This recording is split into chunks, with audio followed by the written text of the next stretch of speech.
예수님 오늘도 이 자리에 함께 하십니다. 우리 오늘 말씀을 보겠습니다. 말씀은 빌립보서 4장 1절로 9절 말씀 보시겠습니다. 2절로 9절 말씀 보시겠습니다.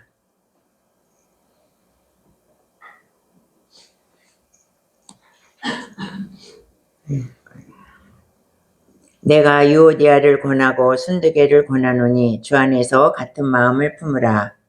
또 처음으로 나와 모회를 같이 하는 데에 원하니 복음에 나와 함께 있었던 저 여인들을 돕고 또한 클레멘도와 그의 여자의 동역자들을 돕으라. 그 여인들이 생명책에 주 안에서 항상 기뻐하라. 내가 다시 말하노니 기뻐하라. 너희 간용을 모든 사람에게 알게 하라. 주께서 가까우시니라. 아무것도 염려하지 말고 다만 모든 일에 기도와 간구로 너희 구할 것을 감사함으로 하나님께 아뢰라. 그리하면 모든 지각에 깨어난 하나님의 평강이 그리스도 예수 안에서 너희 마음과 생각을 지키시라. 끝으로 형제들아 무엇에든지 참되며 무엇에든지 경건하며 무엇에든지 옳으며 무엇에든지 정결하며 무엇에든지 사랑할 만하며 무엇에든지 칭찬받을 만하며 무엇에든지 무슨 덕이 있든지 무슨 기름이 있든지 이것들을 생각하라. 너희는 내게 배우고 받고 듣고 본 바를 행하라. 그리하면 평강의 하나님이 너희와 함께 하시리라. 아멘. 우리 옆사람과 인사하시겠습니다. 예수님은 어제나 오늘이나 영원토록 동일하십니다. 예수님은 어제나 오늘이나 영원토록 동일하십니다. 아멘. 오늘 우리 빌립보서 4장을 보시겠는데 우리가 요전 시간에 빌립보서 1장을 봤습니다. 빌립보서 1장에서 이제 바울이 로마의 감옥에 갇혀 있는 것을 우리가 말씀드렸죠. 지금 이제 바울은 로마의 감옥에 갇혀서 지금 빌립보 성도들에게 서신서를 쓰고 있는 것입니다. 근데 이 바울이 빌립보 교회를 어떻게 세웠는가? 바울은 처음에 아시아로 1차 선교회가 끝나고 2차 선교를 아시아로 가려고 했다고 그랬습니다. 터키로. 그런데 하나님께서 계속 막으셔서 기도하는 중에 한밤에 그 환상 중에 마게도니아 사람이 우리를 이렇게 손짓을 해서 와서 우리를 도와줘라. 그래서 그것이 하나님의 명령인 줄 알고 이제 마케도니아로 갔죠. 그리스로 갔습니다. 그리스에서 첫 관문이 빌립보라는 지역입니다. 근데 빌립보에 이제 바울이 도착을 했는데 하나님께서는 바울이 자기가 계속 아시아로 가려고 계속 준비하고 계획하고 했지만 하나님께서는 그 길을 막으시고 유럽으로 가게 하셨습니다. 그런데 바울이 자기의 뜻을 버리고 하나님의 뜻 가운데 갔을 때에 이 빌립보 교회에 엄청난 은혜가 있었다는 것입니다. 그래서 바울은 이 빌립보 교회를 굉장히 칭찬을 많이 해요. 빌립보 교회 성도들이나 모든 곳에 성도들이 헌신, 봉사, 충성, 믿음, 헌금도 잘하고 많이 바울을 도왔고 바울을 이제 목사님이라고 보다는 하나님의 사자로 생각할 정도로 그 빌립보 교회 성도들과 바울이 하나 되었고 빌립보 교회 성도들의 믿음이 그렇게 좋았다는 것입니다. 그래서 바울은 계속해서 칭찬을 해. 이 빌립보 교회를 계속 칭찬하는 것입니다. 근데 고린도 교회 같은 건 어때요? 계속 책망을 하잖아. 문제가 많기 때문에 계속 책망을 하는데 빌립보 교회는 계속 칭찬을 하는 교회였습니다. 그런데 그럼에도 불구하고 이제 이 빌립보 교회에 문제가 있었다는 것입니다. 그래서 우리가 지금 오늘 읽은 2절에 보면 내가 유오디아를 권하고 순두개를 권하니 주 안에서 같은 마음을 품으라 이렇게 말해요. 그러니까 유오디아라는 여자와 순두개라는 여자가 다툼이 일어났다는 것입니다. 그래서 사도 바울이 빌립보 지방에 처음 가서 사도 바울은 항상 전도지에 가면 기도처를 찾습니다. 기도처를 찾아가지고 거기서 복음을 증거하려고 빌립보에 가서도 기도처를 찾다가 강가에 내려갔는데 거기 여러 명의 여자들이 이제 모여 있었습니다. 그래서 그 여자들에게 바울이 복음을 증거하게 됩니다. 복음을 증거하는데 그때 누가 있었냐면 자주장사 루디아가 있었습니다. 자주장사 루디아가 있었는데 하나님께서 성경에 보면 그 자주장사 루디아의 마음을 열었다 그랬습니다. 하나님께서 그 루디아의 마음을 열어 감동을 시켜서 하나님의 복음 말씀을 꽉 듣게 했다는 말씀이에요. 그래서 바울 보러 우리 집에 가서 유하라. 그러면서 아주 강권적으로 바울을 자기네 집으로 데려와서 유하게 합니다. 그러고 나서 바울에게 자기와 자기의 모든 식소들이 다 거기서 세례를 받고, 그리고 이 루디아가 빌립보 교회를 세우게 됩니다. 그러니까 큰 교회라기보다 그 루디아가 굉장히 부자였기 때문에 자기 집을 개방해서 가정교회를 처음으로 이렇게 차리게 되었다는 것입니다. 그래서 빌립보 교회의 원초가 이제 빌립보 가정교회 루디아가 세운 교회였습니다. 그래서 빌립보 교회가 이렇게 세워졌는데, 루디아가 여자다 보니까 주변에 그 교회에 동참하고 동역하고 도와줬던 사람들이 여자가 많이 있었다 이거예요.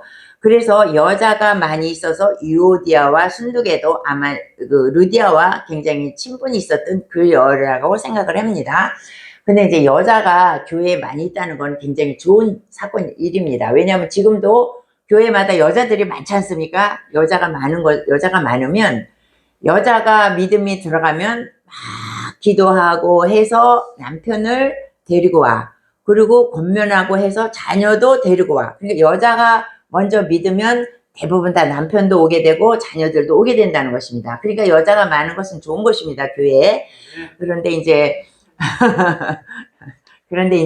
그 여자들이 이 빌립보 교회에 유난히 좀 많았던 것 같아요. 그래서 유오디아와 이제 그 순두계가 아니고 순두계가 둘이서 다툼이 일어났다는 것이에요. 그러니까 이제 교회의 기둥 같은 충성된 일꾼들이죠. 사실 이 사람들이 굉장히 믿음도 좋고 충성하고 헌신하고 나무랄 데가 없어. 그런데 일을 하다 보니까 갈등이 생긴 것입니다. 이건 우리가 흔히 볼 수 있습니다. 그래서 교회 내에서 이제 초신자나 일반 성도가 갈등이 있어서 싸움하고 이거는 문제가 안 되는데, 두 기둥 같은 그 지도자급에 속하는 그런 사람들이 싸울 때는 이 교회가 굉장히 큰 일이 나는 것이죠. 그래서 지금 순두계와 그 유오디아가 굉장히 헌신적이고 기둥 같은 사람이었는데 이들 둘이 다툼이 일어났다는 것이에요. 그래서 바울은 그들에게 권면을 하는 것입니다.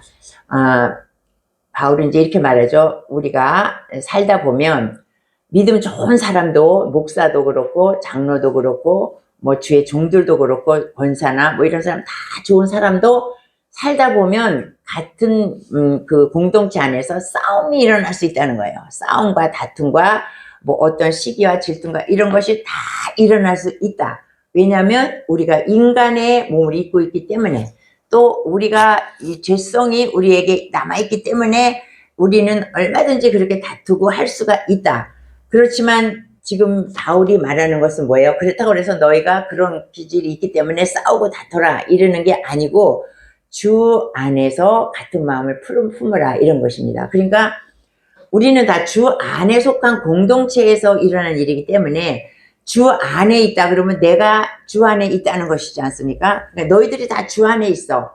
그러면 어떻게 해요? 네가 내 안에, 내가 네 안에 있다고 했지 않습니까? 그러니까 우리가 주 안에 있으면 주님이 내 안에 있다는 것입니다. 그러니까 내 안에 주님이 있기 때문에 네가 좀 마음에 안 들고 네가 그렇다 할지라도 주 안에서 한 마음을 품으라고 이제 그 바울이 권면을 해요. 이렇게 권면하지 않으면 이 교회가 굉장히 위험한 지경에까지 이르게 될 것 같으니까 바울이 그렇게 이제 권면을 하는 것입니다. 그래서 우리가 이렇게 살다 보면 이런 일이 굉장히 많지 않습니까? 한국 교회는 뭐 너무너무 많지 않습니까? 뭐 장로들끼리 파가 나누고 권사들끼리 나누고 주의 종파 모파 우리가 굉장히 이게 많지 않습니까? 그런데 그렇게 된다 할지라도 우리는 누구를 바라보냐면 주 안에 있는 공동체이기 때문에 주님을 바라본다는 것입니다. 그리고 교회는 누가 세웠냐? 교회의 주인은 하나님이시고 교회의 머리는 예수 그리스도라는 것이에요.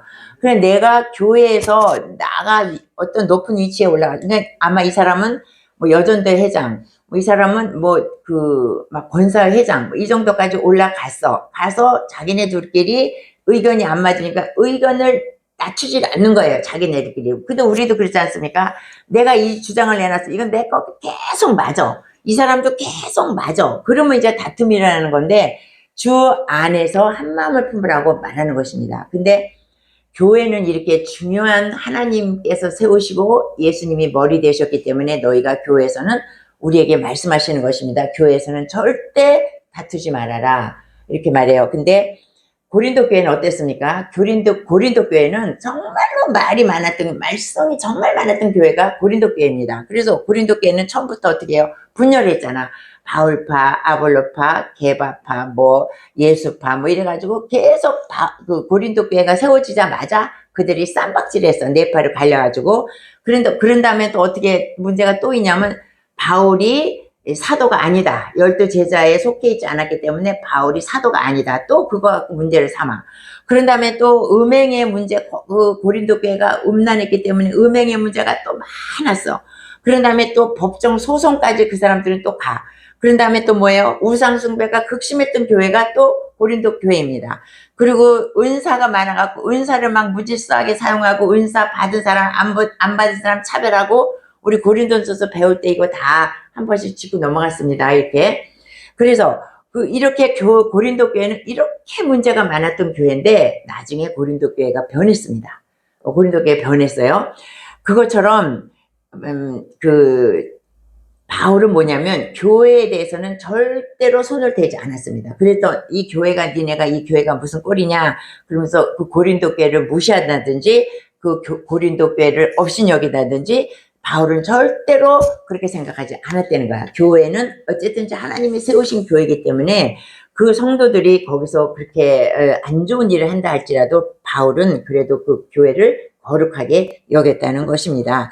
그래서 우리가 여기서 알아야 될 것은 교회를 우리가 거룩하게 여기고 교회를 중하게 여겨야 된다. 이제 그런 말씀을 하시는 것이고 또 너희들의 개인 감정으로 다툼이나 싸움이나 그런 거를 하지 말라는 것입니다. 그리고 이제 바울은 이제 뭐라 그러냐면 3절을 우리 한번 보겠습니다. 3절을 보면 또 참으로 나와 멍에를 같이 한 내게 그랬어요. 나와 멍에를 같이 했다 그래요. 우리가 멍에가 뭡니까? 소가 밭을 갈 때 이렇게 쟁기질을 하기 위해서 등에다가 이렇게 뭘 얹어가지고 그 쟁기하고 이거하고 연결하는 것이 그 멍에죠. 그런데 한 마리가 끄는 것은 쉽게 갈 수가 있어. 그런데 두 마리를 묶어갖고 멍에를 쥐면 그것이 상당히 가기가 소들은 힘들다 이거예요. 소들은 두 마리를 묶어서 같이 멍에를 쥐면 가기가 힘들어. 그러나 그 성과는 엄청나게 크다는 거예요. 두 마리가 합쳐서 가면 그것은 굉장히 크다 성과가. 근데 바울이 뭐라 그러냐면 너희들은 나와 같이 멍에를 메었다 이거예요. 그러니까 너희들은 나와 같은 동역자라는 거예요. 너희들은 나와 같은 동역자다. 그래서 바울의 그 동역자를 보면 바울의 동역자가 굉장히 많습니다. 바울과 같이 1, 2, 3차 선교여행을 하면서 바울과 동역한 사람이 굉장히 많은데 그 중에서도 특별히 브리스길라와 아굴라 같은 사람은 바울에게 목숨도 내놓을 수 있을 만큼 충성을 했던 사람이고 누가 아시죠? 누가복음서 누가는 바울이 순교할 때까지 바울의 옆에서 지켜보고 있었던 사람입니다. 그리고 그 외에도 이런 바울 서신에 보면 뭐 자기 누구 이름을 다 열거한 게 있어요. 많이 있어. 그런 사람들이 다 나의 동역자라는 것이에요. 그러니까 바울에게 있어서 동역자는 몇십 명이 있었는지 모릅니다. 그래서 그 사람들은 바울을 통해서 바울에게 어떤 도움을 줬나 각 사람마다 어떤 사람은 바울에게 음식을 제공하는 사람, 어떤 사람은 있을 곳을 마련해 준 사람, 또 바울이 말하면은 그거를 필기를 해서 서신으로 쓴 사람, 그걸 또 누구한테 전해주는 사람, 또 바울이 감옥에 갇혔을 때에 돌봐주는 자, 또 바울이 위험했을 때 우리 에베소서 같은 거 이렇게 쭉 보면 바울이 위험했을 때 이렇게 또 꺼내주는 사람, 옥에 갇혔을 때 같이 신라 같은 사람은 같이죠. 또 그러니까 선교 여행에 같이 동참한 자, 그러니까 바울의 동역자가 굉장히 많았다는 것입니다. 그래서 이 바울은 자기가 아무리 믿음이 좋고 뭐 천국에 갔다 오고 자기가 아무리 똑똑하고 해도 혼자서는 일을 못했다는 거예요. 자기를 돕는 동역자가 수십 명이 있었기 때문에 그 힘들고 어려운 1, 2, 3차 험난한 전도 여행을 바울이 갈 수 있었다. 나 혼자 간 게 아니고 너희들은 나와 멍에를 같이 하고 간 동역자다 이렇게 말해주는 것입니다. 그래서 그러면서 이제 무슨 말을 하냐면 너희들의 이름이 생명책에 기록되어 있다 이렇게 말씀을 해요.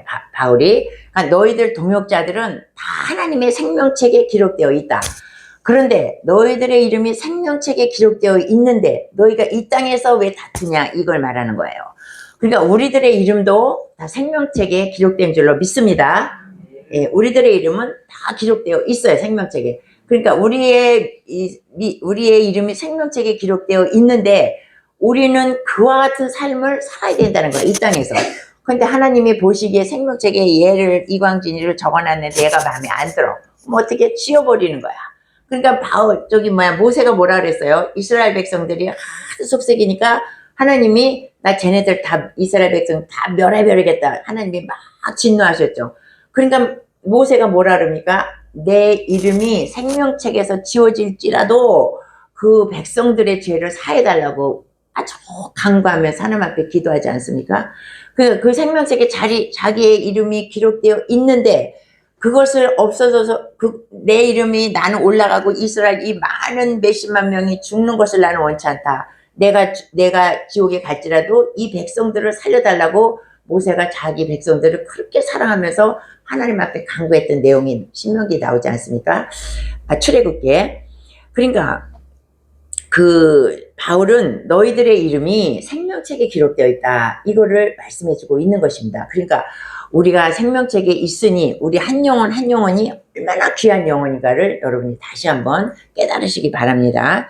그래서 교회를 위해서 너희가 마음에 들지 않는 것도 있고, 너희의 그것도 힘든 것도 있지만 너희가 하나님의 나라에 나와 바울과 같은 동역자이고 같은 멍에를 메었고 그리고 너희들의 그 이름이 생명책에 기록되어 있으니 다투지 말고 연합해서 아름다운 공동체를 이루어라. 이제 그렇게 말씀하고 있는 것입니다. 이제 4절을 보면 바울이 또 뭐라고 말씀하시냐면 주 안에서 항상 기뻐하라. 내가 다시 말하노니 기뻐하라. 그래요.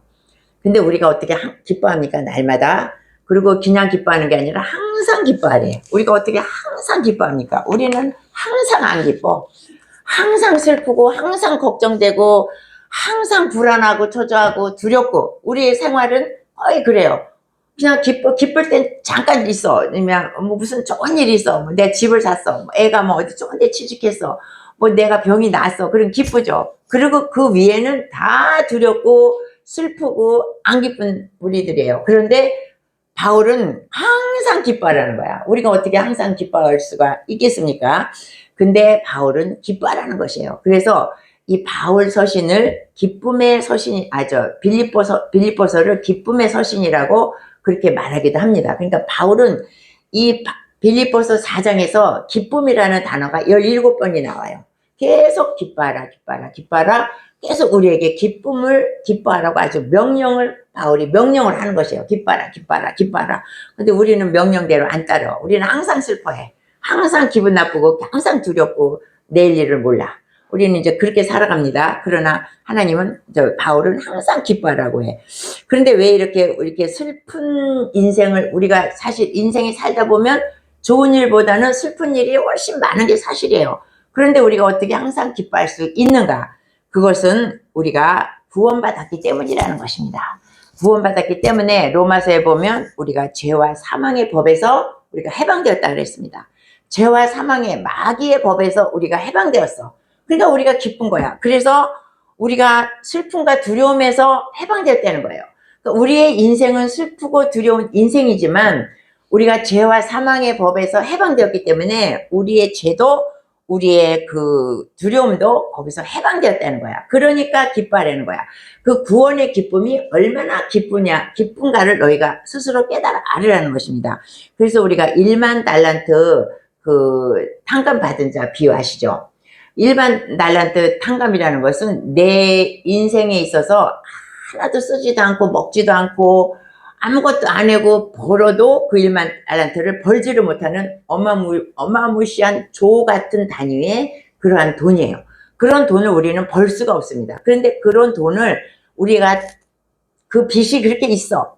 큰 빚이 있는데 그 빚을 안 갚아도 된다 그랬어. 그 왕이. 안 갚아도 돼. 그러니까 얼마나 기쁘겠습니까? 그 돈을 정말 죽을 때까지 노예 생활을 해서라도 갚아야 되는데 그거를 못 갚으니 그걸 안 갚게 하니까 얼마나 기쁘냐 이거예요. 그런데 우리의 구원은 그 1만 달란트보다 훨씬 더 기쁜 일이라는 것입니다. 1만 달란트 빚진 자를 탕감해 준 것보다 우리가 구원받은 것은 훨씬 더 기쁜 것이다. 그렇게 말하고 있는 것입니다. 근데 지금 바울이 처한 상황이 어때요? 바울은 지금 기쁜 상황이 아니야. 바울은 지금 로마의 감옥에 갇혀 있어요. 로마의 감옥에 갇혀서 지금 로마의 감옥이 얼마나 그 습기가 차고 아주 더럽고 무섭고 컴컴하고, 그러니까 나중에 바울이 그 로마의 감옥에 마지막 갇혔을 때 그 자기의 외투를 가져오라고 그러지 않습니까? 그만큼 춥고 습하고 거기가 굉장히 나쁜 곳이 로마의 감옥에, 지금 우리나라 감옥은 가보진 않아서 모르지만 그래도 거기도 지금은 좋다고 하는데 일단 감옥은 안 좋은 것이죠. 그런데 2000년 전에 감옥이라는 것은 얼마나 그 흉악했겠습니까? 거기에 앉아서 바울이 기쁘다는 거야. 나는 기뻐. 내가 이렇게 감옥에 들어왔지만 나는 기뻐. 그리고 자기가 죄를 져서 온 것도 아니고 자기는 아무런 죄도 안 짓고 복음 증거하다가 죄를 감옥에 들어왔는데 뭐가 기쁘겠습니까? 그런데 바울은 기쁘다는 거야. 그래서 너에게 항상 기뻐하라. 그리고 바울이 그 빌립보 감옥에 또 갇혔지 않습니까? 바울과 신라하고 같이 여종을 이렇게 살려줬다가 귀신 내어 쫓았다가 누명 뒤집어 쓰고 또 빌립보 감옥에 갇힌 적도 있습니다. 그런 때도 그 사람은 거기서 기도하고 찬송하고 그랬다는 거예요. 그러니까 바울은 항상 기쁜 삶을 살았다는 거야. 왜? 내가 구원받았기 때문에, 내가 죄와 사망의 법에서 해방받았기 때문에 내가 기쁘다는 것입니다. 바울은. 그래서 왜 내가 이렇게 기쁘냐? 지금 이 세상에서 받는 잠깐의 고난은 내가 앞으로의 누릴 영원한 영광과는 좋게 비교할 수 없기 때문이다 이거예요. 그러니까 내가 지금은 우리가 살아봐야, 요새는 생명이 늘어서 100년 살아봐야 100년. 여러분은 살아봐야 얼마 사세요? 50년. 앞으로 많이 산다 그러면 50년 살아. 얘 빼고. 그러니까 이제 명언이 빼고는 우리가 다 한 50년은 이제 살죠. 그런데 우리가 앞으로 50년 사는 동안에 어떠한 환난과 고난이 있다 할지라도 그래도 우리가 그것은 내가 영원히 사는 천국에 가서 누릴 그 영화에 비하면 50년 동안 받는 고난은 아무것도 아니다 이거예요. 그렇다고 우리가 50년 살면서 날마다 고난을 받느냐? 그건 또 아니잖아. 기쁜 때도 있고 또 좋을 때도 있어요. 근데 이제 때때로 우리가 고난을 받을 때 그 고난을 가지고 너희가 너무나 슬퍼하거나 힘들어하지 말고, 바울도 내가 잠깐 이 감옥소에서 받는 고난은 잠시 잠깐이야. 그런데 저 천국에 갔다 왔잖아요, 바울이. 그거에 비하면 아무것도 아니기 때문에 나는 이 땅에서 즐거워하고 기뻐한다. 이제 이 말씀을 하고 있는 것입니다. 그 다음에 이제 또 바울은 우리에게 아주 우리가 하기 힘든 일을 또 골라서 시킵니다. 6절을 보면 뭐라 그래요? 아무것도 염려하지 말고. 우리 한번 다 같이 읽어볼까요? 6절 다 같이. 아무것도 염려하지 말고 다만 모든 일에 기도와 간구로 너희 구할 것을 감사함으로 하나님께 아뢰라 그랬어요. 아무것도 염려하지 말래. 근데 어떻게 우리가 아무것도 염려 안 합니까? 우리는 염려해. 아까 슬픈 일이 더 많고 두려운 일이 더 많았다고 그랬죠?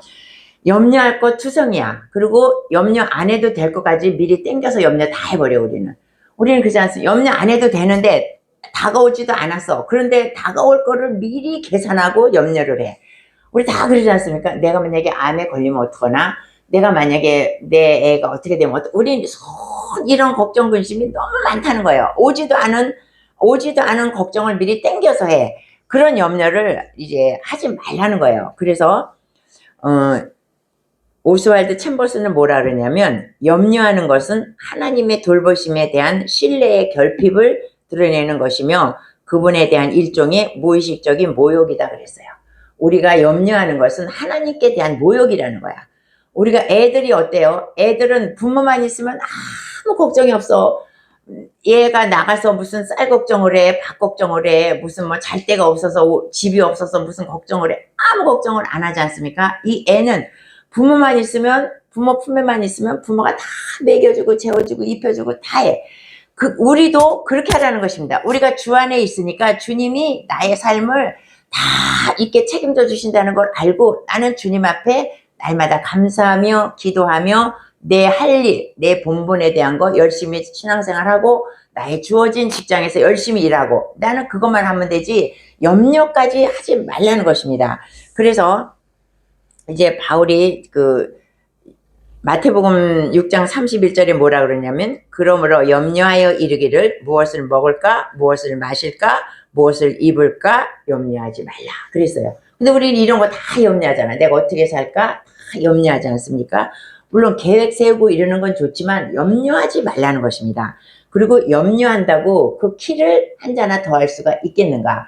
저는 이것을 아주 깊이 제가 느낍니다. 키는 내가 아무리 걱정하고 염려해도 한자도 안 자라. 그거를 제가 아주 절실히 아무리 제가 저렇게 키가 작아서 어떡하나 내가 계속 그렇게 염려해도 키 하나도 안 자라요. 내가 염려한다고 자라질 않는 거야. 애가 자라질 않는 거예요. 그러니까 내가 그러니까 이런 걸 염려한다는 거야. 우리가 키 작아서 어떡하나 이거. 하나님이 걔를 작게 만들었으면 작게 만든 거야. 아무리 해도 걔는 키가 안 크는 아이를 제가 보지 않습니까? 그러니까 그 키를 한자나 더 할 수가 없다는 거야. 우리가 아무리 염려해도. 그리고 또 마태복음 6장 34절에는 내일 일을 위하여 염려하지 말라. 내일 일은 내일 염려할 것이요 한날의 괴로움은 그날로 족하니라. 이렇게 말씀하고 있습니다. 그러니까 우리가 염려하지 말라. 그러니까 우리가 이제 염려가 다가오면 하나님이 나한테 기도하라 그러시는 거구나. 그리고 우리는 기도자리로 들어가면 됩니다. 그리고 기도자리로 들어가서 우리가 염려가 있으면 기도하면 되는 것이에요. 그리고 기도할 때는 어떻게 하라고 했냐? 감사하는 마음으로 했습니다.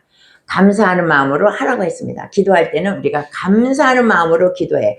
불평, 불만, 막 원망, 불평, 이스라엘 백성처럼 그렇게 하지 말고 감사함으로 하나님께 기도를 하라는 것입니다. 그런데 이제 내가 많은 염려가 있었는데 내가 이제 기도를 합니다. 기도를 정말 감사함으로 하면 이 문제는 해결이 되지 않았어. 그런데 어떻게 해요? 내가 기도를 한참 하다 보면 마음에 평강이 온다는 것이에요. 이것이 우리의 응답이라는 거예요. 그러니까 우리가 염려가 있으면 어떻게 해요? 못 살아 내가. 염려가 있으면 이 속이 불안해서 사람이 살 수가 없는 것이 염려 때문에. 그런데 내 환경은 변하지 않았지만 내가 기도를 하면 하나님의 평강이 모든 지각에 뛰어난 그리스도 예수의 평강이 내 안에 있다는 것입니다. 그래서 우리가 하나님께서 우리의 마음을 지켜주시고 우리의 생각을 지켜주신다는 거야. 그러니까 우리가 기도하면서 감사로 기도를 올려드리면 내 마음이 평강하면 되지 않았습니까? 그러니까 하나님께서 이제 바울을 통해서 이렇게 말씀을 하시는 것입니다. 그리고 우리는 감사할 일이 없죠. 감사할 일이 없지만 우리가 따져보면 너무나 많은 감사를 너무나 많은 감사할 조건이 우리에게 많다는 것이죠. 돌아보면 다 감사야. 다 감사. 죽은 사람한테 가보면 내가 살아있는 거 감사하고, 아픈 사람한테 가보면, 다리 다친 사람한테 가보면 내가 다리 성한 거 감사하고, 팔 다친 사람한테 가보면 내가 팔 성한 거 감사하고, 다 감사한데 우리는 많은 것이 주어져 있기 때문에 감사를 모르고 내가 원하는 것이 안 되면 불평한다 이 말씀이에요. 그러면은 기도하면 그것도 하나님께서 마음의 평강을 주셔서 그렇구나 나는 이렇게 받은 게 많구나 감사하구나 이렇게 하면서 우리가 하루하루를 승리하고 살 수가 있다는 것입니다. 그래서 우리가 항상 이게 7절 말씀처럼 모든 지각에 뛰어난 하나님의 평강이 그리스도 예수 안에서 너희의 마음과 생각을 지키시리라. 이런 말씀을 우리가 한 구절씩은 외워두면 우리가 참 좋겠습니다. 그래서 우리가 조지 물려 아시죠? 고아의 아버지. 그 사람은 5만 번 기도해서 5만 번 다 응답을 받았다는 사람입니다. 그래서 하루는 그분에 대한 예화는 너무 많지 않습니까? 하루는 고아들의 먹일 밥이 없어. 빵이 없어. 아침 식사를 차려놔야 되는데 밥이 없어. 그러니까 이제 부엌에 일하는 사람이 아무것도 없다고 막 어떻게 하면 좋으냐고 막 왔어요. 그러니까 그 조지 뮬러가 뭐라 그래요? 식탁에 그대로 다 차려놔라. 세팅을 다 해놔라. 이렇게 말해요. 아무것도 없는데요. 그래서 세팅을 해라. 숟갈 젓갈 다 넣고 다 놔라. 그리고 기도했어요. 기도했더니 뜻하지 않게 금방 어떤 사람이 트럭으로 빵을 갖다 놓는다든지 또 뭐 얘네들이 먹을 게 없다고 기도하면 이 율라가 기도하면 그렇게 다 먹을 것이 공급해서 그 3,000명이나 되는 고아들을 다 먹이고 걔네들을 길렀다는 것입니다. 그러니까 이 조지 물러는 하나님과 이렇게 하나 된 사람이에요. 그래서 정말 내 아버지는 정말 믿는 사람, 내가 저 아버지를 믿어 조금도 의심하지 않고 나의 구할 것을 나를 위해서 나의 그 어떠한 욕망을 위해서 구하는 것이 아니라 진정으로 하나님 앞에 구할 때 하나님께서 이렇게 다 먹이시고 고아를 길르신 것을 우리는 너무나 잘 알고 있지 않습니까?